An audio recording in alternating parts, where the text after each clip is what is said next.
When Barron Trump became the focus of a late-night joke, Melania Trump's bold response ignited a cultural debate. What began as an ordinary evening in the world of late-night television quickly turned controversial. In a studio in Burbank, California, the audience chuckled along with a host renowned for his sharp wit and politically charged humor. However, the atmosphere shifted when the jokes took aim at Barron Trump, the youngest son of the former First Lady and President. The quip was quick, pointed, and unmistakably directed at the teenager. While some in the audience laughed hesitantly, others squirmed in discomfort. This wasn't just light-hearted banter, it was a jab that struck a nerve, targeting a child who had largely remained out of the public eye. By the following morning, the clip had gone viral. Social media was ablaze, with hashtags like #Barron Trump dominating Twitter and Instagram. Memes and heated debates filled timelines as supporters of the Trump family clashed with defenders of the comedian. Critics labeled the remark as tasteless and unwarranted, while others dismissed the uproar as overblown, arguing that comedy is meant to push boundaries. News outlets dissected the controversy, reigniting age-old debates over the ethics of humor and the responsibility of public figures. At her Palm Beach home, Melania Trump watched the clip in disbelief. As a mother who had always prioritized shielding her son from public scrutiny, the remark felt like a personal attack. This wasn't just about Barron. It was an affront to her maternal instincts. She quickly drafted a public statement, but she knew words alone wouldn't suffice this time. As the backlash gained momentum, Melania resolved to take a more decisive stand. She announced her intention to file a lawsuit, a move that would trigger far-reaching repercussions. The next morning, her team released a statement to the press. Firm yet composed, it condemned the host's comments as inappropriate and harmful. While her supporters rallied behind her, the controversy refused to quiet down. For Melania, this wasn't about public perception. It was about defending her son. Determined to take action, she enlisted one of the nation's leading defamation lawyers, known for her aggressive courtroom tactics and history of high-profile wins. Together, they filed a lawsuit against the host and his network, citing defamation and intentional infliction of emotional distress. The legal complaint didn't mince words. It framed the remark, though veiled as humor, as a clear violation of boundaries. This wasn't just a question of free speech. It was about safeguarding a minor's right to privacy and dignity. The lawsuit itself became a media spectacle. News commentators debated its merits. Some applauded Melania's determination, labeling her a protective mother, while others criticized her motives, dismissing the case as a publicity stunt. Barron, meanwhile, remained out of the spotlight. Friends of the family described him as a reserved teenager, uninterested in the media frenzy that surrounded his life. Melania's actions, however, sent a clear message. She wasn't fighting for herself, but for her son. The lawsuit's effects were immediate. Sponsors began distancing themselves from the late-night show, wary of the mounting backlash. The once confident host appeared noticeably subdued in subsequent broadcasts, though he refused to back down. He defended his comments as a matter of free speech and framed the lawsuit as an attack on comedy itself. As the controversy unfolded, the debate grew louder, pulling in opinions from across the nation. What began as a single remark had spiraled into a full-blown cultural reckoning, and the battle over comedy, free speech, and parental advocacy was only just beginning. The lawsuit had set the stage for an intense and polarizing public showdown. Cable news channels devoted countless hours to analyzing the controversy, while online forums buzzed with heated debates and podcasts dissected every angle. The nation appeared deeply divided. On one side were those who commended Melania for standing up to what they perceived as bullying disguised as humor. Parents, in particular, resonated with her actions, flooding social media with supportive messages. "Protecting our kids should never be up for debate," read one viral post alongside a photo of Barron during his father's presidency. On the opposing side, however, criticism was fierce. Comedians and talk show hosts rallied behind their colleague, warning that the lawsuit posed a threat to creative expression. They argued that public figures, and by extension, their families, were fair game for satire, regardless of age. "If you can't take a joke, you shouldn't be in the spotlight," one prominent host declared during a fiery segment on his program. The debate spilled beyond media outlets into coffee shops, workplaces, and dinner tables. In Los Angeles, college students held campus rallies discussing the ethics of free speech. Meanwhile, in a small diner in Topeka, Kansas, retirees debated whether the comedian had crossed a line. The story had grown far beyond Melania and Barron.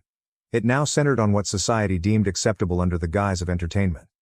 Amid the uproar, the late-night host remained defiant, addressing the controversy head-on in his monologues. He positioned himself as a victim of censorship, drawing cheers from his supporters, though critics noticed his humor had become edgier and less charismatic. The weight of the controversy seemed to take its toll. The network hosting his show felt the strain as well. Ratings dipped, and rumors swirled about executives reconsidering their backing of the embattled host. Meanwhile, Melania's legal team pressed forward, submitting additional evidence and statements to strengthen their case. The legal battle had evolved into something far greater than a personal grievance. It was becoming a cultural flashpoint. Yet, no one could have foreseen the revelation that was about to alter the lawsuit's trajectory entirely. When the trial commenced in Los Angeles Superior Court, it became an irresistible media spectacle. Paparazzi thronged the courthouse, snapping photos of Melania Trump as she arrived, poised and polished, flanked by her formidable legal team. On the other side, the late-night host appeared, his face set with determination, accompanied by his lawyers. Inside the courtroom, the air was electric with anticipation. This trial wasn't merely a legal proceeding. It was a referendum on the boundaries of modern entertainment. The prosecution opened with a compelling argument, emphasizing the distinction between comedy and cruelty. The courtroom fell silent as the contentious joke played, its echoes highlighting the gravity of the situation. Melania's lawyer described the emotional toll the remark had taken on Barron, portraying him as a teenager unfairly thrust into a harsh media spotlight. "This case is not about free speech," the lawyer declared firmly. "It is about a child's right to grow up without being subjected to ridicule for sport." The defense countered with a robust appeal to the First Amendment, asserting that even offensive humor warranted protection. They cited decades of legal precedent and portrayed the comedian as an artist misunderstood for pushing societal boundaries. The host himself took the stand, delivering a heartfelt testimony about his career and how the lawsuit threatened to stifle creativity. The courtroom became a battleground for clashing ideologies. Witnesses bolstered both sides of the case. Barron's former teachers testified about his reserved nature and how media attention had disrupted his schooling, while comedians called by the defense passionately argued that satire was essential to social critique. The trial had morphed into a theater of values, with the stakes extending far beyond the immediate parties involved. Public fascination with the case hit a fever pitch as every detail, from Melania's composed demeanor to the host's fiery rebuttals, was scrutinized across all major media platforms. Late-night shows nationwide tread carefully, steering clear of trial-related jokes for fear of drawing public ire. Just as proceedings appeared to settle into a predictable rhythm, a stunning development shifted the course of the trial and public perception alike. On what seemed like an ordinary day in court, the prosecution unveiled a surprise witness, instantly heightening the tension. Uneasy glances were exchanged among the defense team as William Carter, a former production assistant on the late-night show, took the stand. Carter, who had been terminated from his position under contentious circumstances after 5 years with the network, carried himself with a calm yet resolute air. As he began his testimony, the courtroom grew silent, every ear straining to catch his words. Carter painted a troubling picture of the show's behind-the-scenes culture, describing an environment where ethical boundaries were often sacrificed in favor of sensationalism. But it wasn't his general observations that sent shockwaves through the courtroom. It was the damning evidence he carried in his briefcase.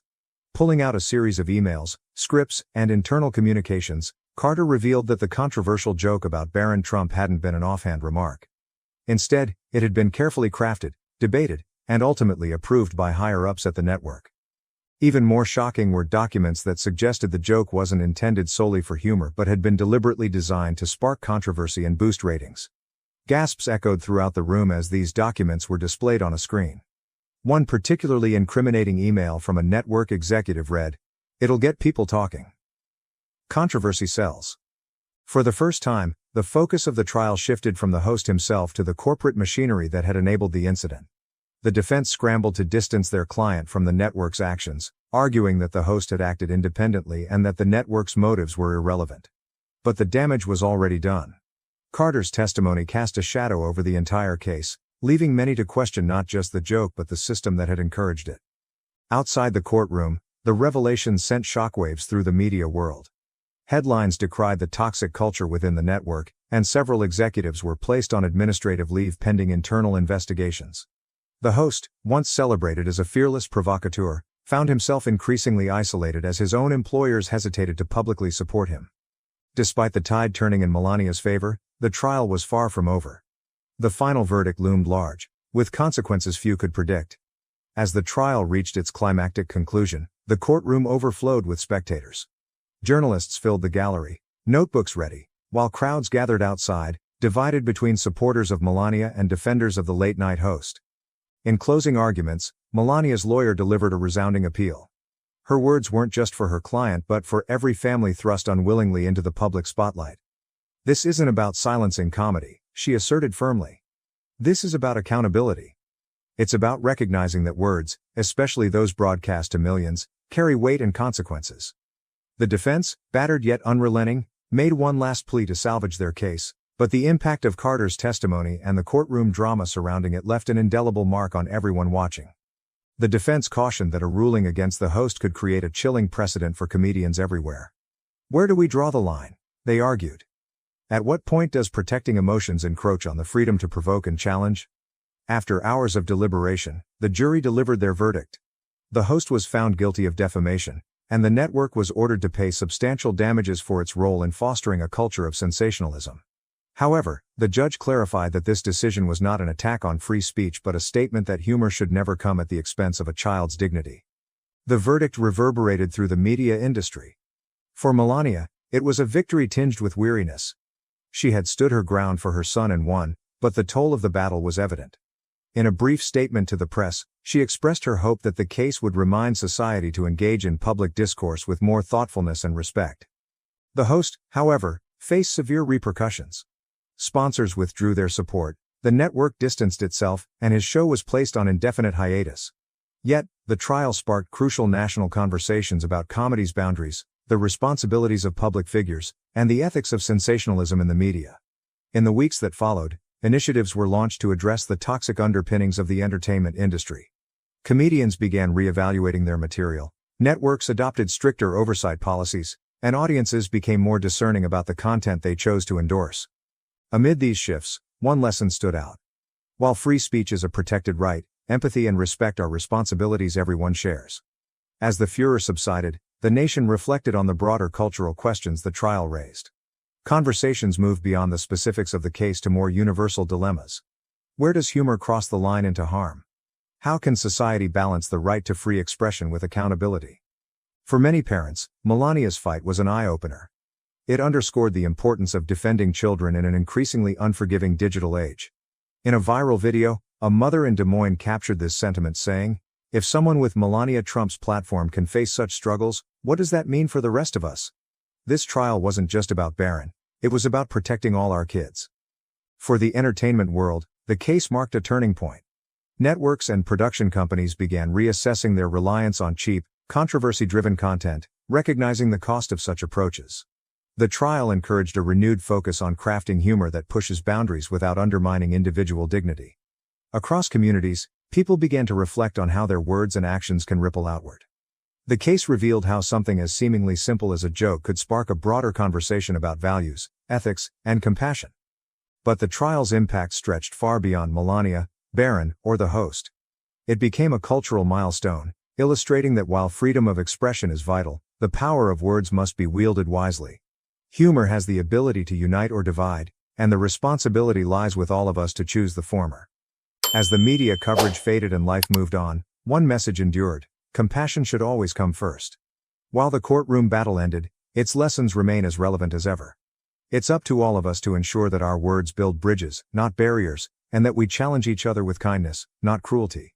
Let this case inspire continued dialogue and action, striving for a world where laughter, debate, and growth can coexist without tearing anyone down.